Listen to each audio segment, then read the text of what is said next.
Good morning, good afternoon, good evening, wherever you are in the world.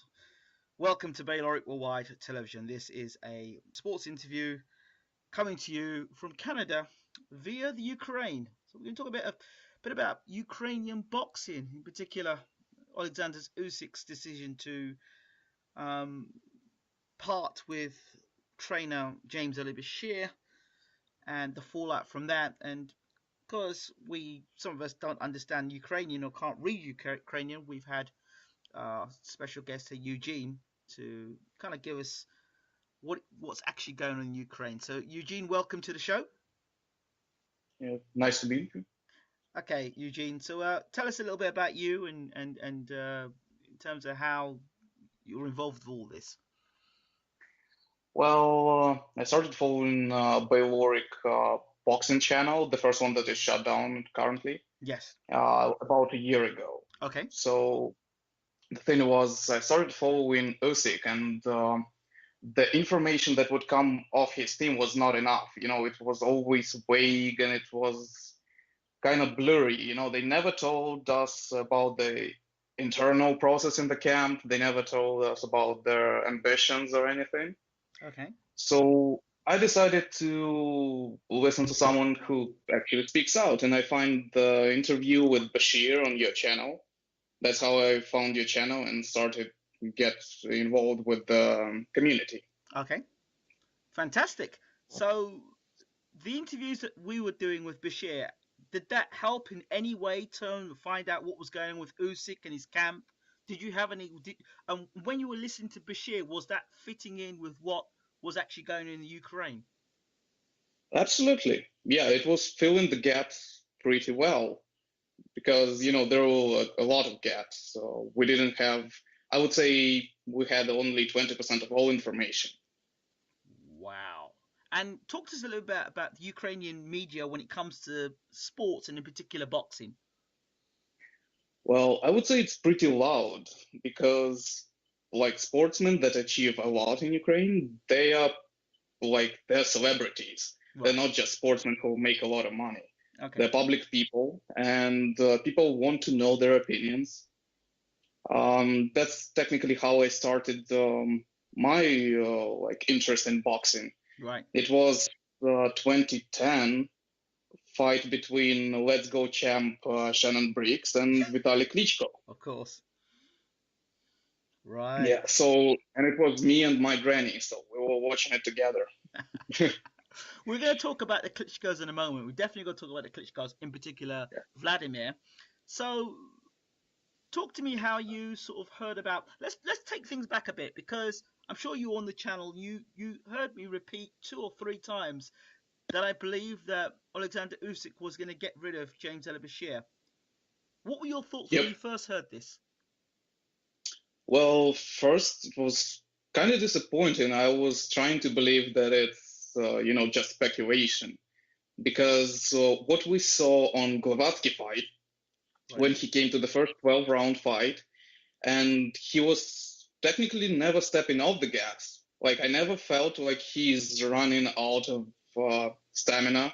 That he's getting tired, his performance lacks out. Actually, his last 2 rounds were the most exciting ones. Right. So he showed all he's got, and he came in with a man to fight a man who beat the man, right? Because Glavatsky beat the Hawk. Yeah. It wasn't vacant title. It wasn't like paper title. Yeah. Paper title. So he fought the man, and he looked so brilliant. Right.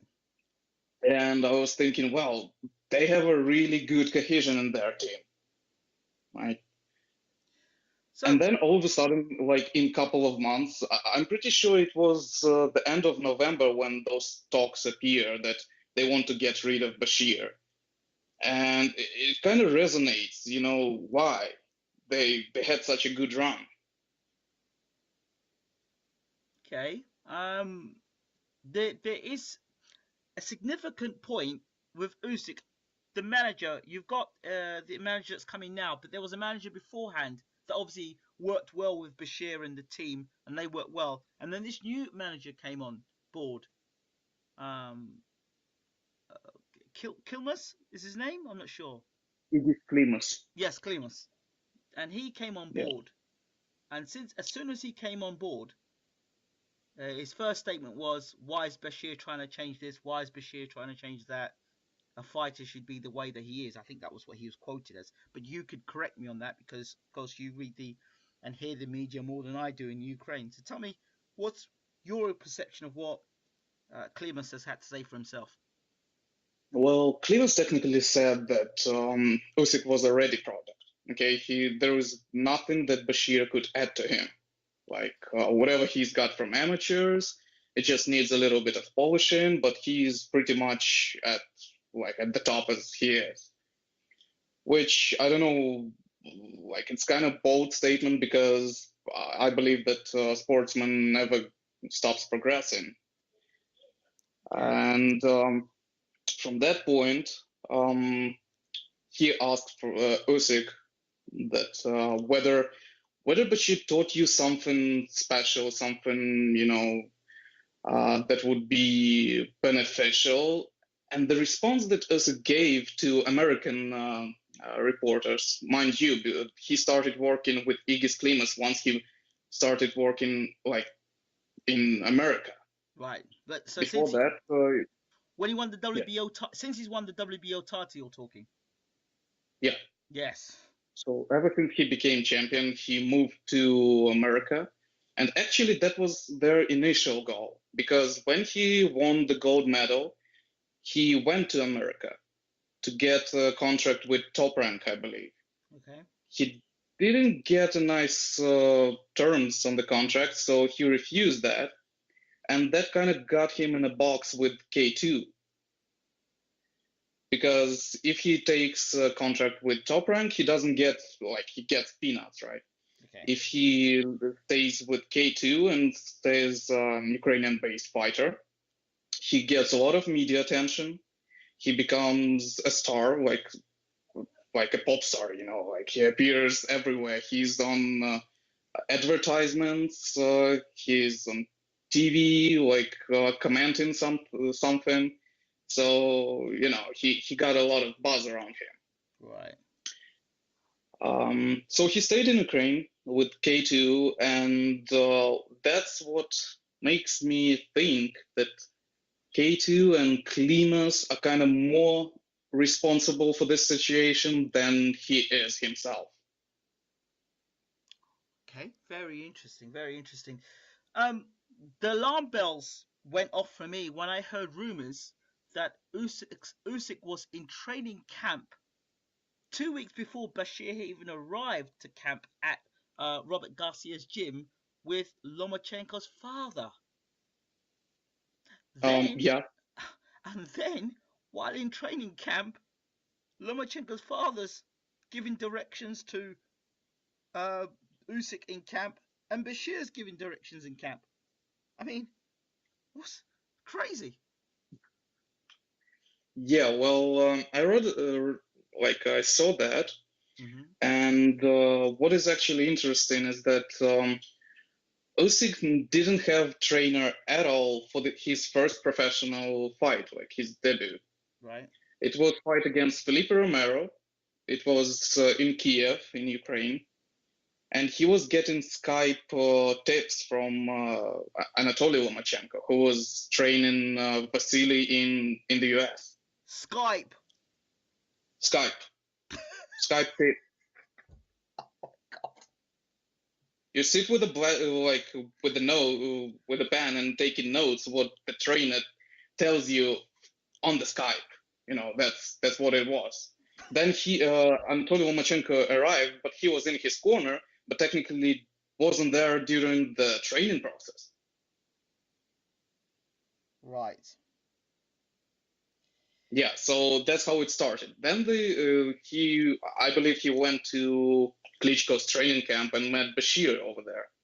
Okay. And that's how it all started. Like they got some cohesion in between them, even though he doesn't speak English well.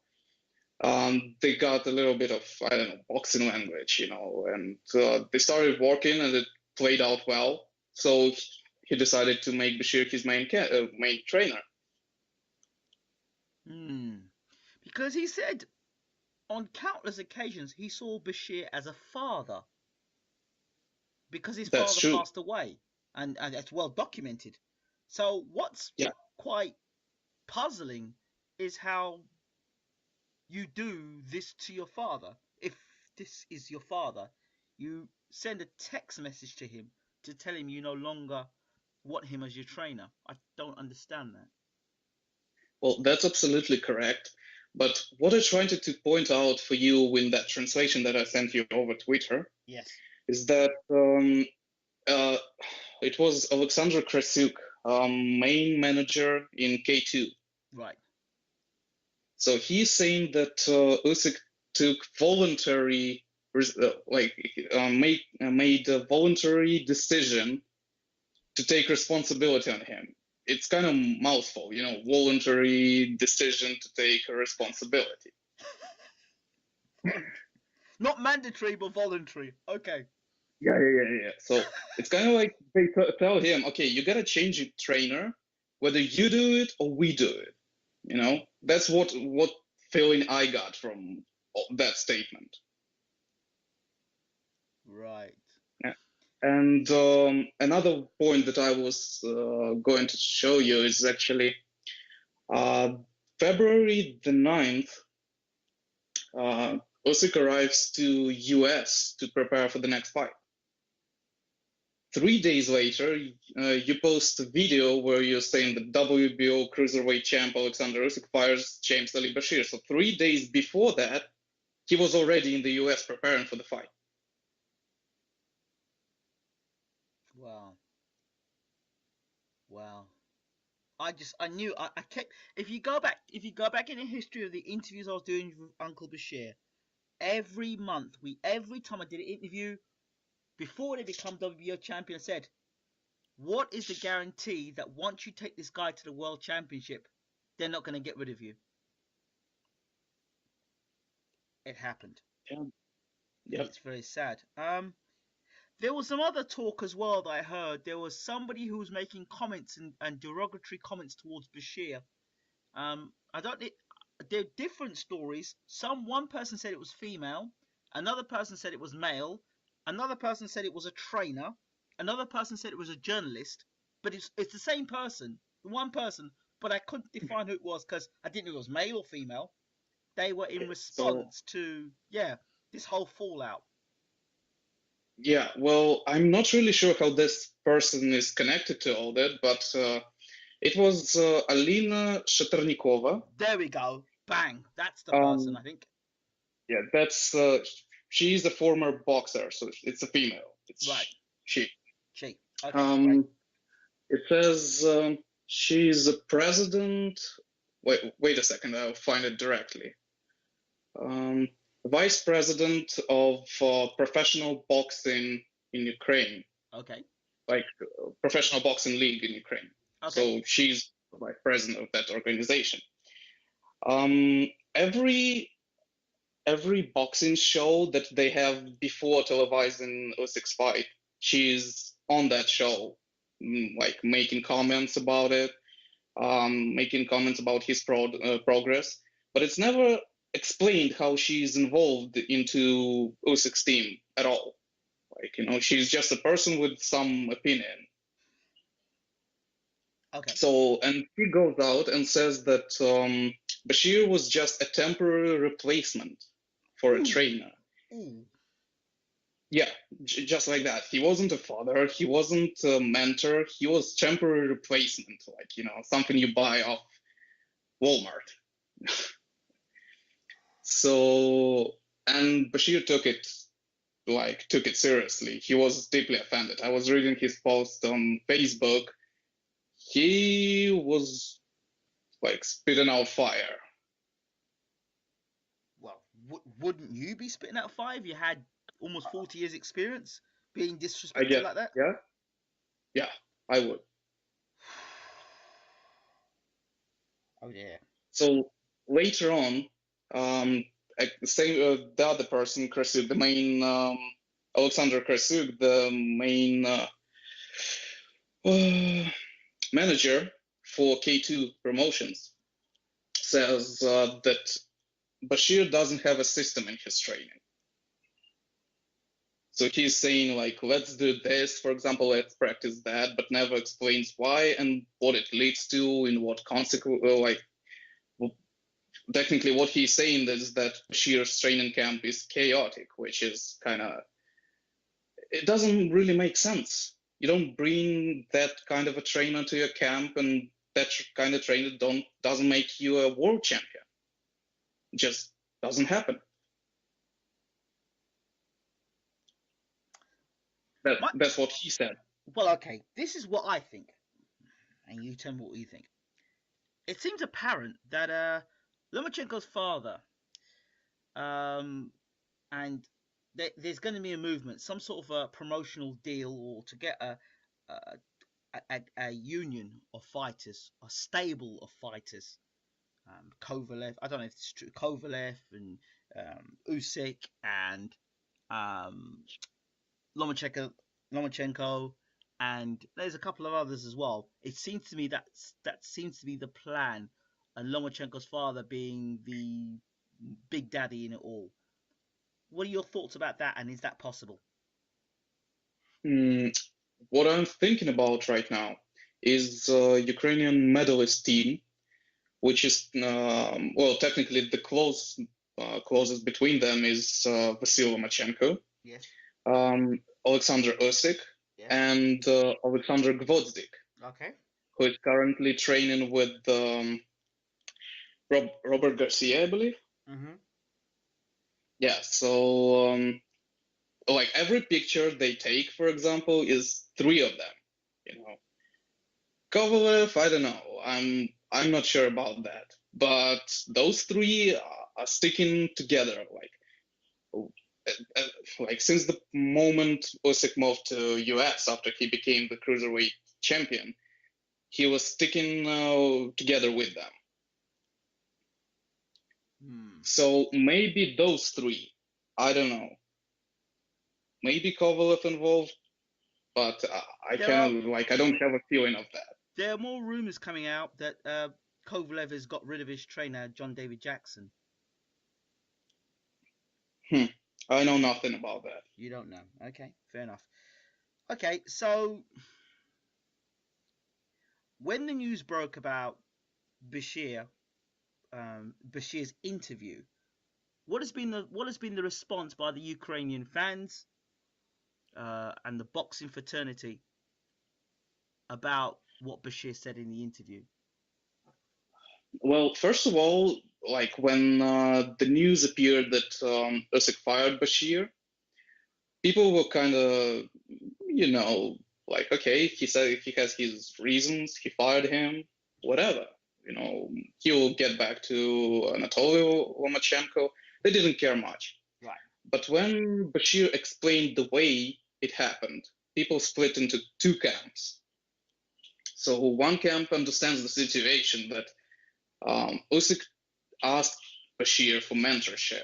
He asked him to be his father. He asked for guidance. He didn't ask him just to be in the camp and check what he's doing. So the other one, like, they want to kind of see the Ukraine medalist team back together with Anatoly Lomachenko over them all over again, as it was in WSB, I believe. Yes. Yeah, because during that league, Anatoly Lomachenko was training Alexander Usyk, and I'm not sure, but I believe over Alexander Gvozdyk as well. Okay. So some people want to see that again, like them working as a team because they had a progress in WSB. The other ones believe that it's not the right way. It's not something you can do to Bashir because he brought you up, so he has it. Like, he has teaching that can benefit you that much. Okay. And the interview, did that make things any easier in terms of understanding, or did that muddy the waters even further? Well, the interview, of course, brings another perspective, right? You see how the trainer himself explains it. And I can see a reason for Bashir to lie or not talk about all the truth, right? Maybe some things are personal, but he wouldn't be lying about it. Right.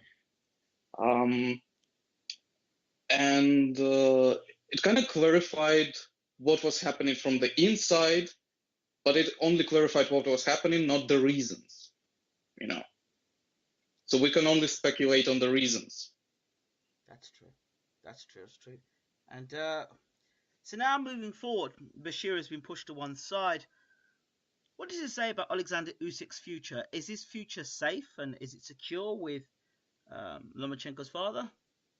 Or will the changes that are made, will that be enough for him to go on to be a cruiserweight great? Has he made a mistake? Can you do the things you do with a lighter fighter, with a cruiserweight? Yes, you did it in the amateurs, but this is professional boxing. This is 12 rounds. Do you think that it's gonna enhance the future of Usyk, or do you think it's gonna be a long-term detriment to Usyk's career? Well, I can't really say, but what I feel like is that Usyk is not gonna have a downfall from this point.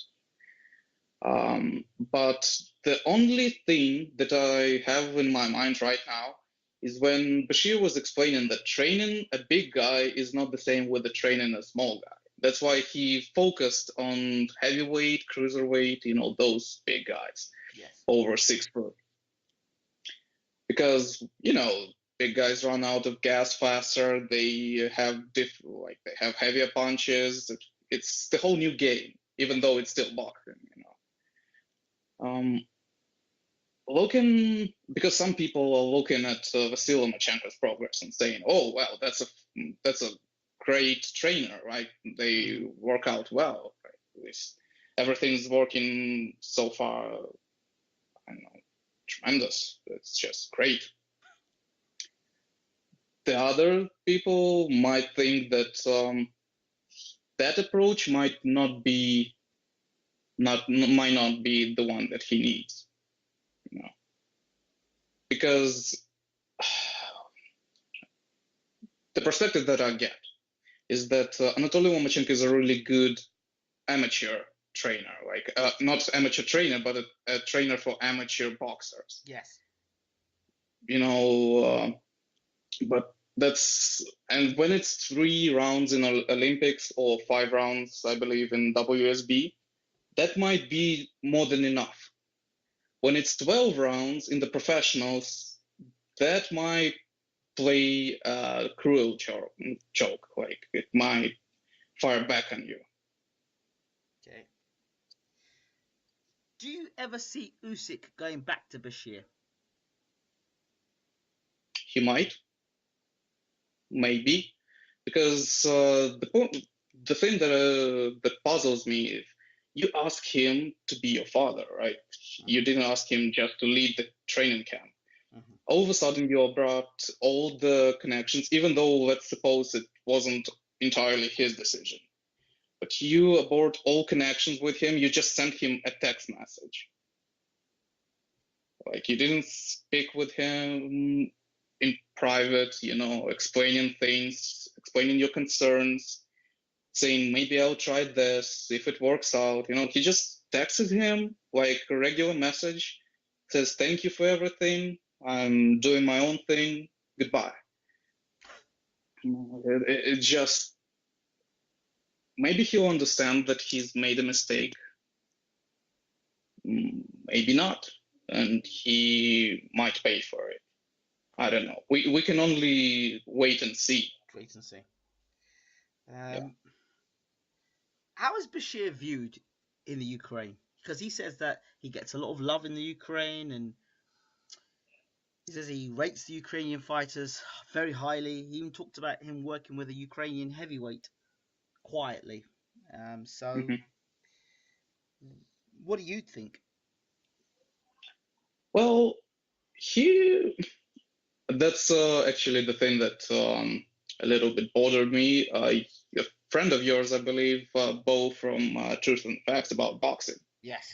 He had conversation with a few guys from his program, and they were stating that Eastern Bloc, well, that's the general saying for all the post-Soviet Union countries, yes, see American trainers from racist perspective. They just use them to get some knowledge and then toss them out because they don't see them as equal. Interesting. That's what they've been saying, okay. Right? And the way I see, for example, Bashir in Ukraine, he's treated with respect. It's an old man that you can learn from. Yes. No one sees him through any prism of hatred or supremacy, because they just understand that it's a wise person and you should not take him like as a joke. He knows something. You can learn from that. And also, as I saw from his Facebook, he's doing well. Like, I believe that when he explained in his video, like you took an interview with him. Yes. And he was explaining that he was the only one black person in the building. Yes. And he never experiences any racism whatsoever. That kind of reflects in his Facebook, because I believe that he's got a local girlfriend. I don't know, that's personal probably for him. Okay. So in Ukraine, I mean. Yes. As he's saying, he enjoys it. And I've seen some pictures of him being with new friends in Ukraine. You know, so I have no reason to believe that he's not welcome there. There you go. I think in terms of the statement that maybe, look, racism happens not just in boxing; it's in the world. But it's not just, you can't just say, well, Ukrainian trainers or the Eastern Bloc do it. No, I mean it's down to individual choice and character decisions, rather than blaming a group of people. It's an individual choice. So I think to say that all the Eastern Bloc are like that, all the the Eastern European fighters are like that, is it's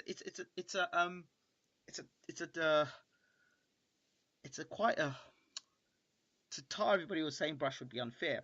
However, when you look at what's happened, the way Bashir's been treated and dismissed, and rumours of how John David Jackson could be getting dismissed as well, what do you say? What do you say? People could look at two situations and say, oh, look, that's due to racism.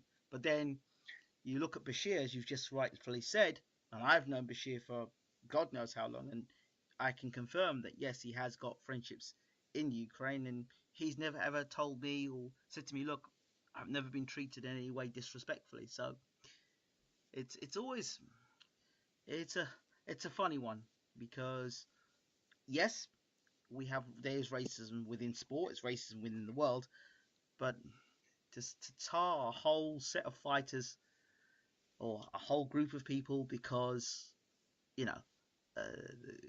one or two incidents may happen, well, that's slightly unfair, I think. Well, okay, let's settle this one. Boxing is more of a business than a sport at this point. And the only color business cares about is green. Green, yeah, right. So as long as they can make green, they don't care about any color. What I see... Go ahead. Huh? What I see in Bashir is that he's got such a big character in him, right? That he will not let anyone shut him up, won't let anyone interfere in his process of teaching, and that might stand in a way of business. Yes. That is not something you want to hear being a promoter or being a manager. because from you said Kovalev is rumored to get rid of his trainer. Usyk is getting rid of his trainer. Yes. What I believe is that it's just shift to the point when a trainer can no longer say, "This is my guy." You know, when a trainer decides whether he fights another guy or not, he's saying, "No, this is a no-go. Okay, we're not ready, or we need better preparation." Trainer doesn't is no longer plays a guarding person. You know, a person with the wisdom and with the mind strong enough to decide to lead the sportsman a path that will not break him. You know, that's the thing that boxing lost. Yes. True. Very true. I agree. So at this point, trainers are disposable. They just treat them the way that you can just pay to the trainer. He will lead the training camp, and then you can get rid of him any point.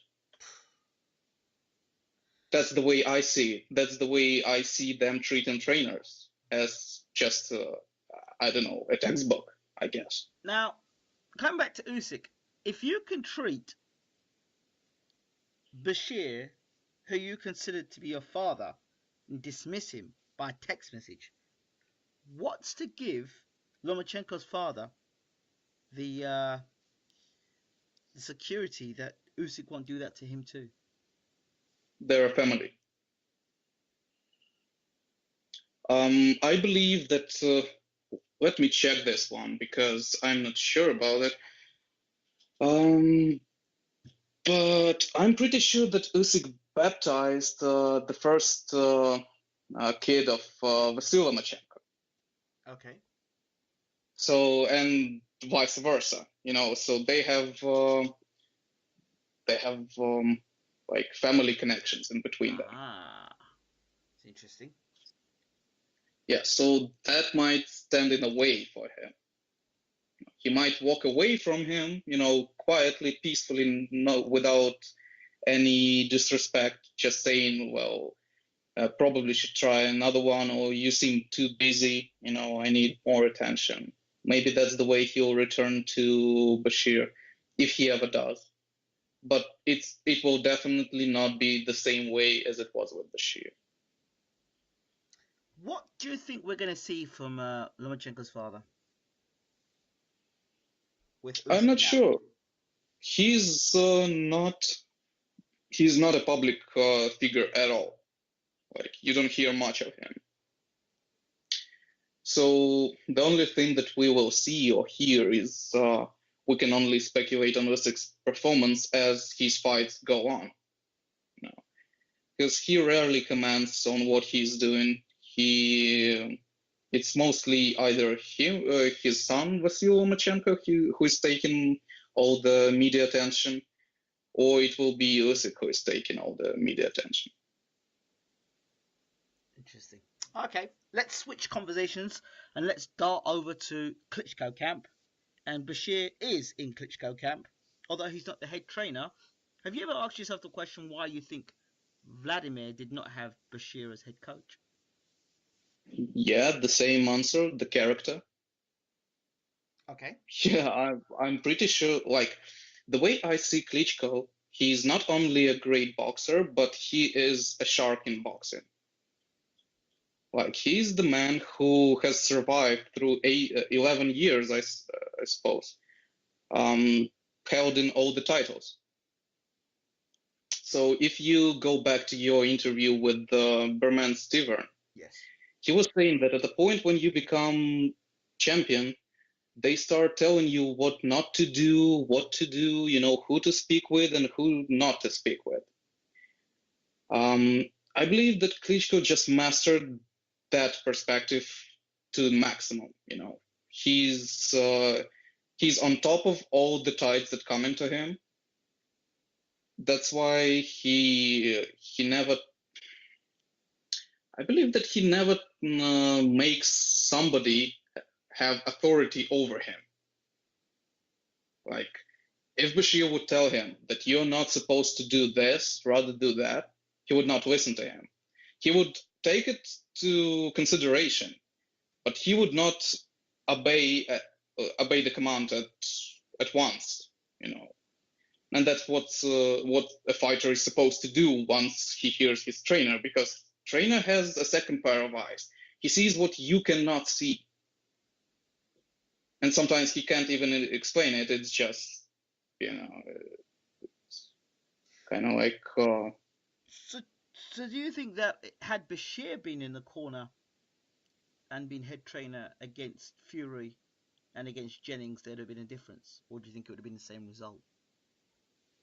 I don't know about Bashir, but I believe Lennox Lewis stated it if it was Emmanuel Stewart, he would definitely beat Tyson Fury. And I tend to believe that. I believe that because Emmanuel Stewart has had an impact on Klitschko. That's what Bashir was saying, that Emmanuel Stewart was the trainer who would come into your face and tell you you're blowing it. Yeah. And Klitschko would believe it, like because you see when Emmanuel Stewart gets directions, gives you directions, Klitschko would adjust himself. Mm-hmm. Like he did against Eddie Chambers. That was a perfect example. He told him to go out there and knock Eddie Chambers out, and he did. Yep. So that's the thing. At this point, Klitschko just doesn't listen to somebody. He doesn't trust that much. He believes that he probably has enough experience to be a trainer for himself, and he just wants them to be in his corner to just tell him some news, you know, from the fight. That's the way I see it. So that's why he employed Jonathan Banks then? Probably. But do you think Klitschko think about the Fury fight and think, look what my own ideas have cost me? Well, it's the question if he understood the cause of it, you know, because at this point Klitschko is fighting the father time, okay, and he needs all the advantage and all the help he can get, because that's the fighter you can never win, right? The time will just catch up with you. Yes. So, if he would do that, and there is nothing that we could use to say he is doing it, like taking Bashir as a main trainer, probably he would get back like into ring for a couple of more years, being successful, and then just resign. At this point, we're still we still have a smokescreen in front of us, because maybe he will come out of Joshua fight successful because of all the experience he's got. All in all, like his lifestyle, because Klitschko never stops training. Whatever he does, he always doing some kind of sports. So either we will see him successful, or the boxing will tell him to resign. One of those two. I've heard many stories. Can you tell us a story about pre-Fury fight about his wife? Oh yeah. Well, apparently she had post-birth depression. Yes. And it was getting on him. Like he would be stressed out because of it. I'm not sure whether she was going through some course of fighting with depression, but it was seen that his mind was not in the ring, you know. So, I mean, how much do you think that affected the Fury performance? I mean, Fury boxed very well against Klitschko, and I don't want to take anything away from him on that night. However, Joshua is facing him, and may be under the impression all I have to do is do X, Y, and Z, and I'll win the fight. Where Klitschko may come out a totally different animal. I believe that it played a part, but not too much. Because if you look at his fight with Pulev and then Jennings, Yes. and later with Fury, he had exactly the same pattern for each fight. It played well with Pulev because he knocked him out. Later on, it was Jennings, who is not a hard hitter. He's not a great spoiler. You know, I would call him a B-level fighter. Okay. Okay. And he couldn't get him out of there. And he didn't look convincing in that fight. Okay. So it was only a matter of time when somebody like Fury or whoever the other contender might be would look at those fights and say, oh my God, this guy is not making any adjustments at all. He's doing exactly the same thing he would do in the previous fight. And in the previous fight, he would do exactly the thing that the fight before. So they just analyze him and saw that he's becoming one-dimensional fighter, you know. Because even in his fight with Fury, he didn't make any adjustments. He didn't become aggressive, you know, because he saw his losing point. It was all the hog fest as before, but he was still losing points. Can he beat Joshua? Yeah. Like from possibility perspective, yeah, he can. Because he's got all the knowledge, he's got power within him.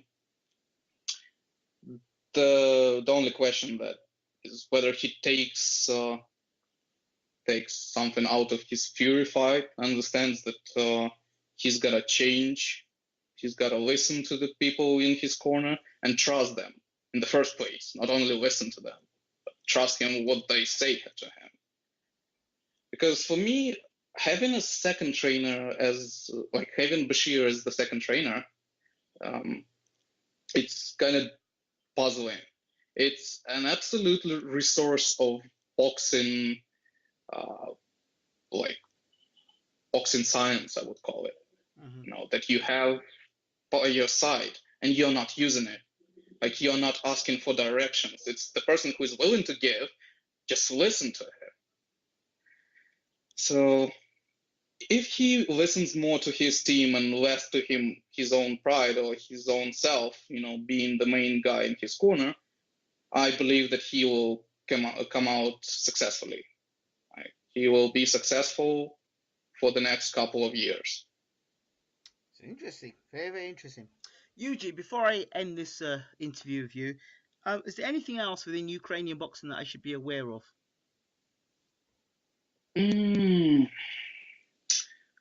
So far, nothing too much. Like, nothing much of being promising. Like, we were following Hitrov, another medalist from Ukrainian Olympic team. Yes. Well, it didn't play well for him. He got stopped. Unfortunately. So yeah, we were waiting for him to be, you know, another rising star. Well, seemed not too soon. No. Never mind. I do want to say, I always do give them a shout out. I want to give a shout out to UA News, and a few other of the big forums, boxing forums or media out there. Telegraph is another. I think sport something.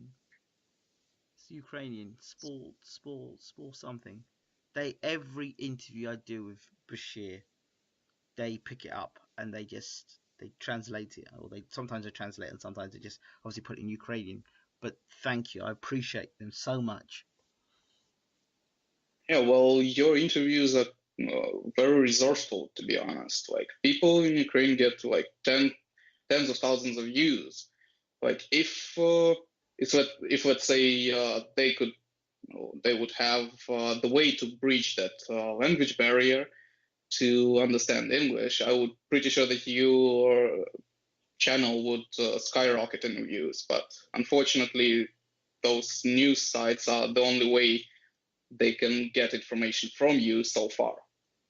So, is there any way about start doing interviews and subtitles? Might be a possibility. Might be an idea.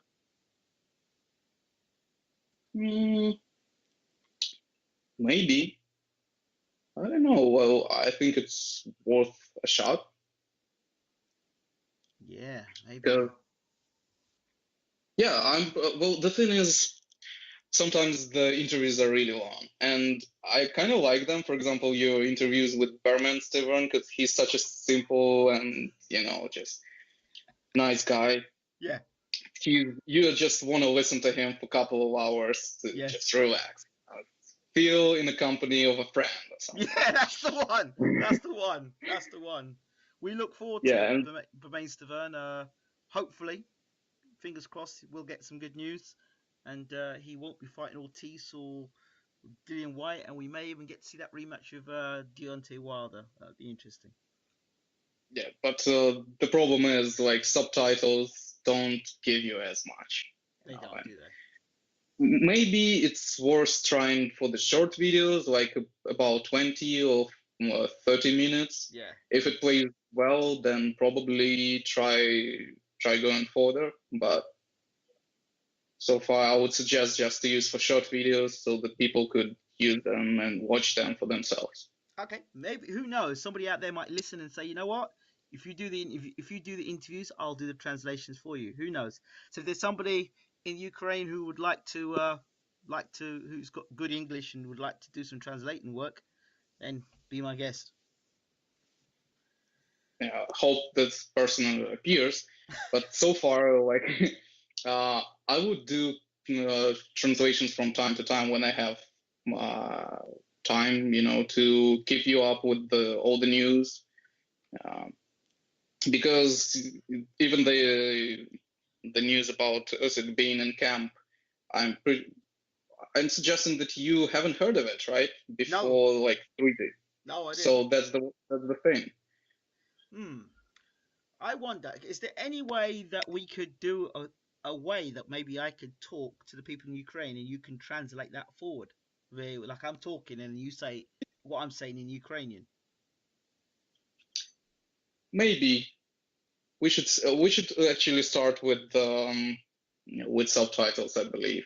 And when I get a little bit confidence, like for doing the verbal translation, then yeah, pretty sure that we can do that as well. That'd be good, because even if it's a 10-minute or 10-minute video where I'm talking about, I'm asking you a question and you're answering it in Ukrainian, maybe that would work, and you could give me the latest boxing news in Ukrainian. Yeah, maybe. Well, okay. Eugene, thank you so much for talking to BWTMONLINE Television. I believe we've got a friend in Ukraine now, although that you're in Canada. We appreciate you so much, and we look forward to speaking to you soon. It's been a pleasure. Thank you. Take care, champ. You too.